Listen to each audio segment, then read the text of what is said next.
Ngihleli ngiyebuza umbuzo oyi-1 njalo angiyitholi impendulo. Namhlanje ngikhethe ngibuze public.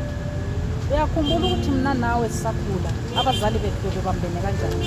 Abanye bebeyakhelene duze naduze, abanye bebeyakhe 18 kilometers away, 50 kilometers away, 20 kilometers away, 5 kilometers away. Kodwa uthando beluluningi kakhulu, namafoni abengekho, bebhalelana iy'ncwadi or bevakashelane. Mhlawumbe umndeni othile ushoda ngento ezithile, ingane zithunywe babone sesiqhamukile sezifikile, mama uthe socela lokhu nalokhu or sizolanda okuthile nokuthile. Bebengabuyeli be-MTN, kade beqoqa lokhu abanakho babanikeze, zimoyizele ingane zibuyele, bajabule abazali, bebhalelana iy'ncwadi, abantu bechekhana.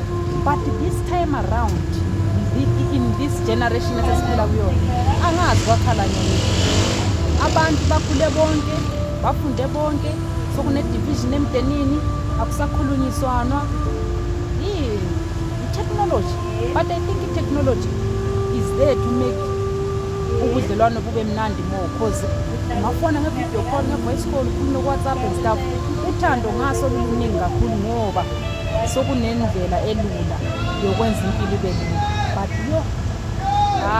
this thing is breaking my heart. I don't want to lie.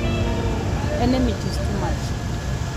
I don't even know the cause, but how I wish ngabe kuyaphela lokho abantu bazwane njengabazali babo babezwana kanjalo. And I'm sure now into le isikhona nasebazalini nasenganini, angazi ezizozalwa uma kuyabe kulokho kunje ukuthi kuzoba njani.